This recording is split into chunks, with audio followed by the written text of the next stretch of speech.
Welcome at Business Days TV Live. I'm very proud to have Professor Dr. Simon Robinson here, and we are speaking about his expertise, why business ethics is important. So, Simon, please present yourself first for us. Where you're coming from, what you're doing, what is your professional role? Okay. First of all, it's good to be here in Romania. Wonderful place, wonderful place. My intention is tomorrow to look around Bucharest and see all your wonderful cultural opportunities. I'm here because I believe in ethics. I run a centre, which is part of Leeds Beckett University, which is for the research into governance, leadership and responsibility.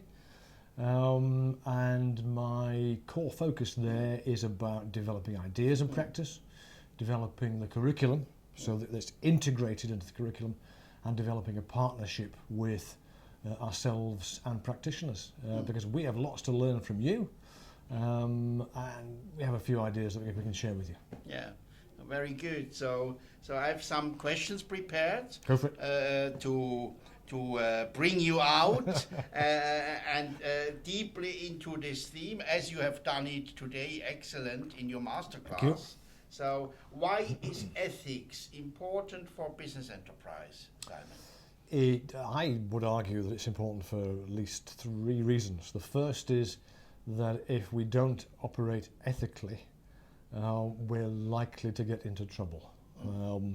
The old biblical adage is your sins will find you out, and they tend to do that, especially in the era of social media. Somebody always knows what you're doing wrong. So that's a self-interested reason and a business-interested reason. But secondly, ethics actually helps us to do our business better. On the one hand, it develops trust, both inside the organisation and outside the organisation, and trust is important for success, crucially. But also ethics is very much about not just principles, not just calculations. It's also about our very character, and developing the character of ethics, integrity. Developing that, I think, actually helps us to become better entrepreneurs, people who are more creative because we can see the world more clearly. Be more creative because we can work with the world more clearly and better, but also to be critical of ourselves, because nobody's perfect. The only person who thinks he's perfect is Donald Trump. We ain't perfect, and we need to work with each other around our core values, around our core practices. I said in your masterclass today, please give us some authentic feedback. How was it? How was the audience? In which direction the questions went? And it was a fascinating session, and like all these sessions, it's always different in every country. So I was expecting just a straightforward practice approach, i.e. reflection on practice. What we got instead was moving into the deep end of the way in which we think about ethics and the way that we feel about ethics. Sometimes I thought really philosophical questions of the public. Yeah, it was philosophical, it was psychological, it was therapeutic. And the key thing that began to emerge from that was the idea that actually ethics demands maturity. Without that maturity, we can so easily end up pretending to be ethical. We can move into the greenwashing of some CSR approaches. We can move into the idea that we're there to defeat big business if you're an NGO, just because that feels good. Ethics actually is often about feeling bad. It's often about dealing with that bad feeling.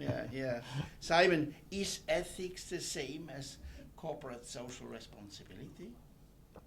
Sometimes yes, sometimes no.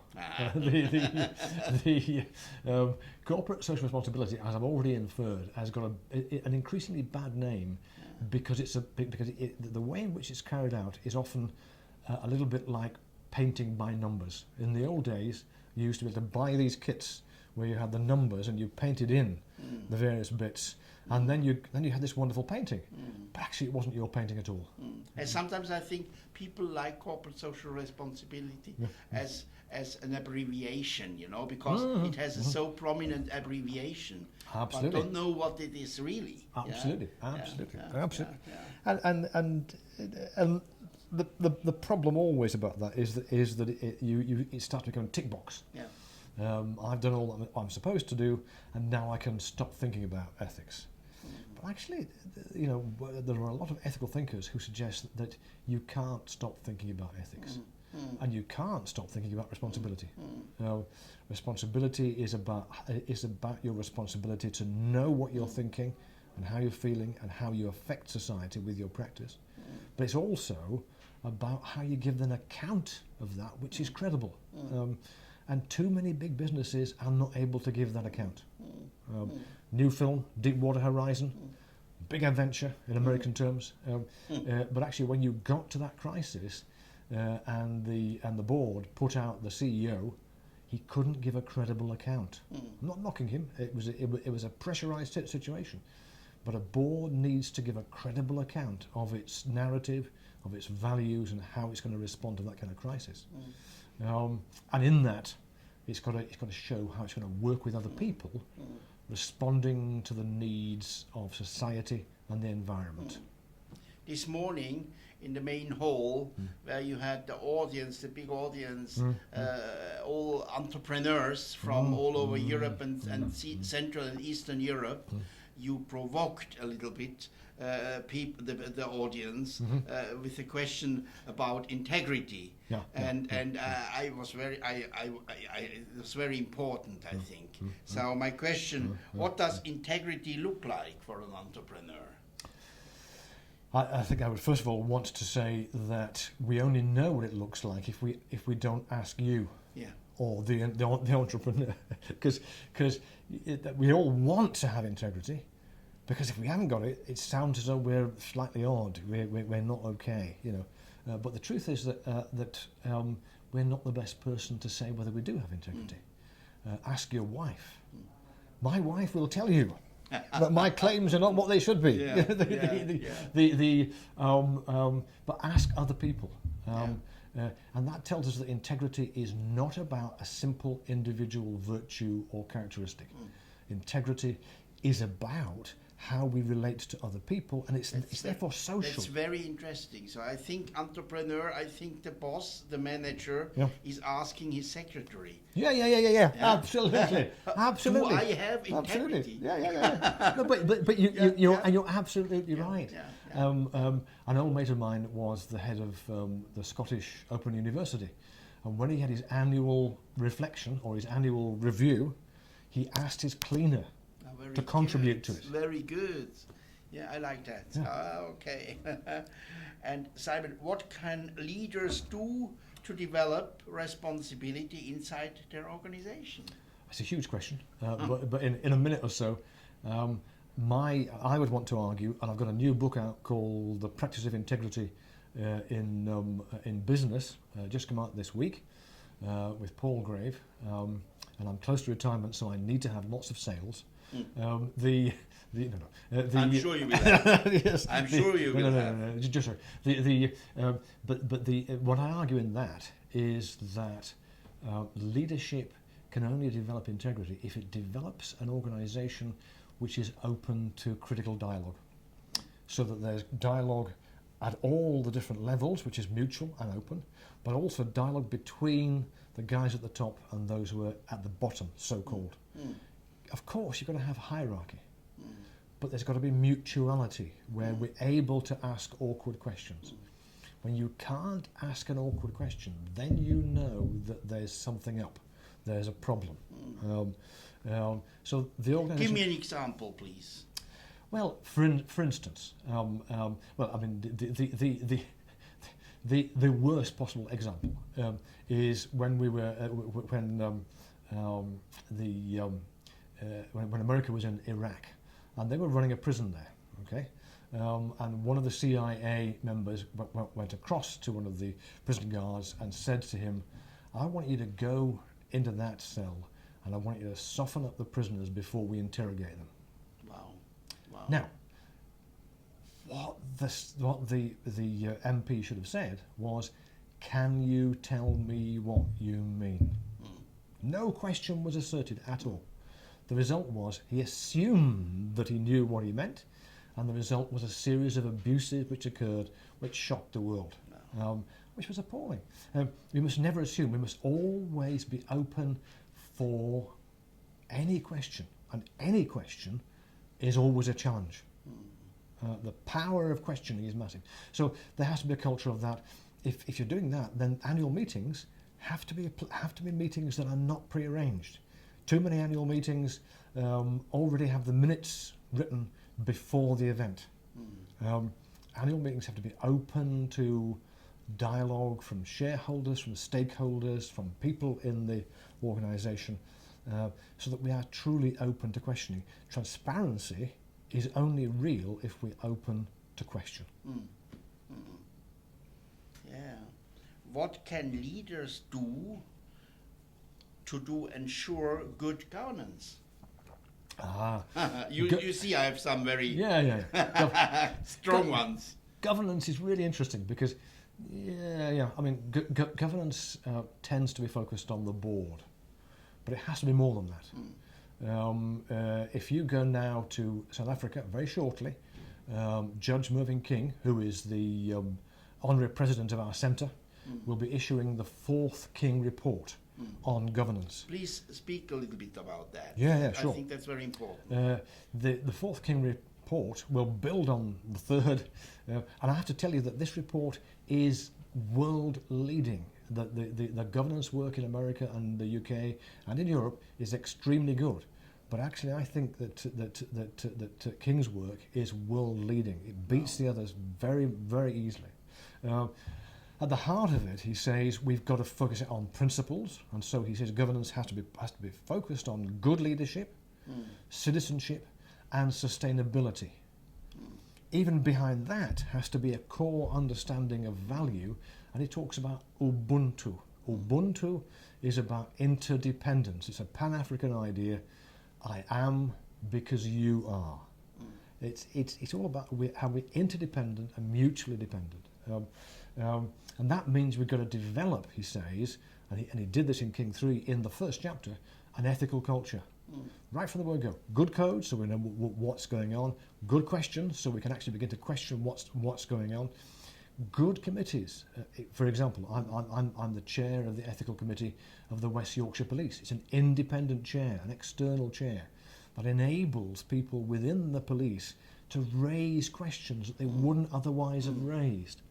We're finding means of articulating questions and unease, and means of responding to them in an adult way, so that we can really move forward and address the issues. So governance has to be worked through. It's more than just a board thing. The board itself has to be open to these dialogues, but they have to develop the culture within the organisation, and it has to be open, again, to the critical dialogue. I was very astonished today how the entrepreneurs are positive, reacting to your questions, to your statements, to your provoking statements sometimes, but as well to your keynotes about ethics. But I think listening to the other keynote speakers, I thought they were truly excellent. One of them talked about developing a culture, an adult culture when it comes to failure. You can't be a good entrepreneur if you don't fail. Some of the greatest entrepreneurs have failed time and time again. So that's about building up trust. It's about building up integrity. It's about building all these things up so that we can be adult to adult. Too much of leadership is about trying to make the people you're working with children, and that you should therefore dominate them in a domineering way. But actually, the more that one brings integrity into entrepreneurship, the more you can achieve in terms of possibilities, and the more the other entrepreneurs in your organisation become part of that. They're recognised as being fully human. Our target group of Business Days TV are governors, entrepreneurs, managers, leaders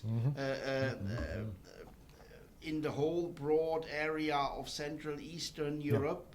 And of course, they are asking, how does ethics affect profit? Yeah. Ethics. I mean, it's the old story. Some people say ethics it affects profit because if you don't do it, you'll lose your profit. Yeah. And if you look at the Wells Fargo, go to the YouTube with Elizabeth Warren, and look at the fact that the CEO 2 days after that resigns, and look at what they lost in the amount of money. It affects profit. But obviously, I would want to argue that it also affects profit because it actually improves success. You're a better entrepreneur if you can see the complexity of what's around you. You can see the opportunities. It does not mean that you move into massive profit necessarily. As the Johnson & Johnson credo suggests, their aim should be reasonable profit for the shareholders. So get the profit, but you're not going to get the massive profits. And that's as it should be. That's as it should be. So that we're recognising everybody who's a part of that organisation and they're sharing in that profit. I was astonished how the entrepreneurs said when we are doing new businesses, doing new projects, building up incubation processes and accelerations. We are now doing that in the 21st century, so we're speaking as well about ethical behaviors and holistic and transformative ways. So I'm very happy about that. Which is good, is good. But we have to beware. Yeah. Because at no point should it ever become systemic or systematic. Yeah. We've got the system in place, so we don't need to think about it. It shouldn't be, as you said, only public relation. Absolutely, yeah. And T.S. Eliot has a wonderful bit at the end of his poem, The Rock. He says, we all just dream of systems so perfect that no one needs to be good. All of us need to be good and take responsibility for what we do. That's the game. I like that. And that means that we are continuously working. There will never be a point, there's no such thing as evolutionary ethics which says eventually we'll all be kind and good. It doesn't work that way. History is about ups and downs and heights and troughs. We in business have to make sure that we're ready for any of those. Very good. So your role as professor, beside your leading role in your center, is in the area of teaching, but as well in the area of research, and as well in the area of writing. So please say me something at the end as a final of our show about your publication situation. Okay, I've got a number of publications, and they've been my history is long and checkered. I'm fairly old now. And I want to say that I've done a lot of work on leadership, on some on governance, a lot of work on responsibility and integrity, and upon the connecting of these various aspects. It seems to me that that's the key thing. Integrity is partially about integration, about connecting our thoughts, our feelings, our values, our theories and our practices. And what we should be doing in higher education is acting as a critical friend to enable that to happen. As I said this morning, we've got to make money, but that's not our key purpose. The purpose of higher education is to facilitate exactly this. As I said to the masterclass today, higher education is about the adventure of an unrehearsed critical conversation, and that's very exciting. So we're there to help you in that adventure and help you take the risk of being ethical. Very good. At the end, some words about your editorial work, please. Okay. I'm also I've just been appointed to the editor-in-chief of the Journal of Global Responsibility. This is a slightly unique journal. You might almost call it pra-academic. So it wants to be practical and it wants to be academic, and it wants to get brownie points for both things. We'll develop the academic, but we also want to develop the practical side. And one of the things we would like to have is major leaders talking about what's important to them, particular issues which they've had to face, particular things that they, as key to the practice of this whole area, have had to work through. So we'll be looking around, and if anybody's interested, let me know, and we'll look to get you in there. Our aim is to get keynote articles of about 2,000 or 3,000 words, and that will act as a also testimonials. Or, and it will enable a conversation to occur. Very good. We'll get people to write commentaries so that it can be a debate, a dialogue. Very good. Very good. Okay. Simon, very many thanks. Pleasure. For this show and for coming along. Thank you. So the reaction of the public is very, very positive, and I hope this is not only public relation. This is real. Well, exactly.